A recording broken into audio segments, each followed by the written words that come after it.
तो हरियाणा जीके की एक और वीडियो में आपका स्वागत है। तो आज की वीडियो में हम बात करेंगे नदियाँ, झील और जल स्रोत के बारे में। तो चलिए आज की वीडियो करते हैं शुरू। तो चैनल पर नए हैं तो चैनल को सब्सक्राइब करें, वीडियो को लाइक करें और कोई भी डाउट आता है तो कमेंट कर सकते हैं। तो चलते हैं हमारे पहले नंबर की तरफ। तो सबसे पहले देखेंगे कि हरियाणा की सबसे महत्वपूर्ण नदी कौन सी है। तो वो हो जाएगी यमुना नदी, जिसकी हरियाणा में टोटल लंबाई हो जाएगी 320 किलोमीटर। और यमुना नदी की पूरी लंबाई हो जाएगी तो वो हो जाएगी आपकी 1367 किलोमीटर। तो ये सभी बच्चे नोट कर लेंगे। और इसके बाद चलते हैं सेकंड नंबर क्वेश्चन की तरफ। तो सरस्वती नदी किस राज्य में बहती और कहाँ विलुप्त हो गई। तो प्राचीन काल में हरियाणा में बहती थी और थार रेगिस्तान में विलुप्त मानी जाती है। और उसके बाद चलते हैं नंबर 3 पर। हरियाणा में बहने वाली अन्य प्रमुख नदियाँ कौन सी है। तो मारकंडा, घग्गर और यमुना हो जाएंगी, ये तीनों नदी हैं। नंबर 4, मारकंडा नदी का प्राचीन नाम क्या है। तो वो हो जाएगा अरुणा। और उसके बाद नंबर 5 पर चलते हैं। हरियाणा में किस नदी को पुनर्जीवित करने का प्रयास किया जा रहा है। तो वो अपनी हो जाएगी सरस्वती नदी। और इसके बाद हम कर लेते हैं प्रमुख झीलों के महत्वपूर्ण प्रश्नों के बारे में चर्चा। तो हरियाणा की सबसे बड़ी प्राकृतिक झील कौन सी है। तो वो हो जाएगी आपकी दमदमा झील। दमदमा झील की बात कर लेते हैं। तो मैं आपको बता देता हूँ कि दमदमा झील कितने क्षेत्र में फैली है। तो इसका क्षेत्र हो जाएगा 1214 वर्ग किलोमीटर।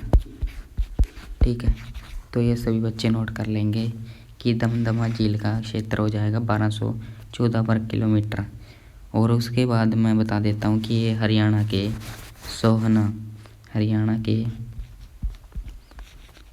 सोहना ज़िले में स्थित है।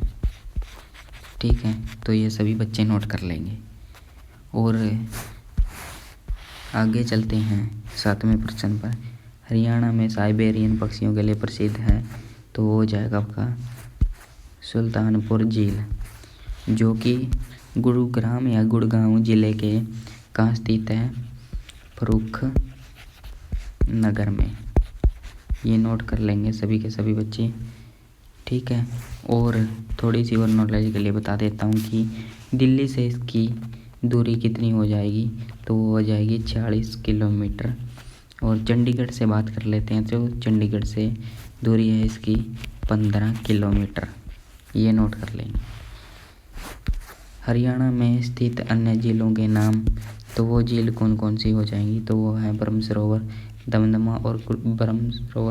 दमदमा और बड़खल झील हो जाएगी। तो ब्रह्मसरोवर आपका हो जाएगा कुरुक्षेत्र में। ठीक है, तो ये नोट कर लेंगे। और उसके बाद चलते हैं जल स्रोत और सिंचाई के महत्वपूर्ण प्रश्नों के बारे में। हरियाणा में सिंचाई का मुख्य स्रोत क्या है। तो वो हो जाएगी आपकी नहरें। नंबर 10 पर चलते हैं। हरियाणा में सबसे छोटी नदी है तो होगी चौटांग नदी, जो कि कहाँ से निकलती है, शिवालिका की पहाड़ी से। ठीक है, ये नोट करेंगे आप सभी बच्चे। ठीक है, शिवालिका की पहाड़ी से निकलती है।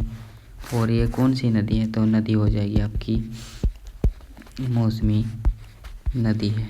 ठीक है, और बात कर लेते हैं 11 नंबर क्वेश्चन की तरफ। हरियाणा में जल संकट का मुख्य कारण क्या है। तो जल संकट का मुख्य कारण है बढ़ती जनसंख्या, औद्योगिकरण, कृषि में पानी का अधिक उपयोग। और उसके बाद जल संरक्षण के लिए कुछ महत्वपूर्ण प्रश्न आपके लिए हैं।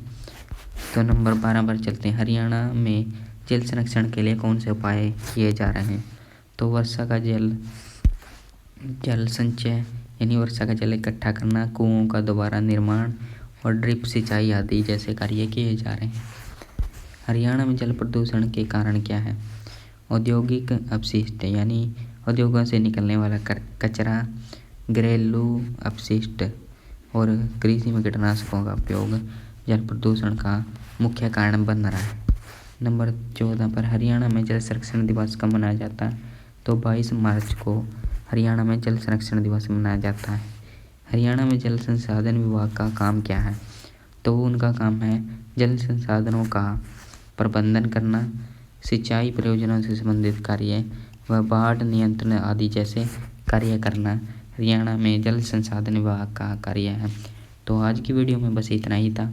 तो मैं मिलता हूँ अगले किसी वीडियो के साथ। तब तक के लिए जय हिंद, वंदे मातरम।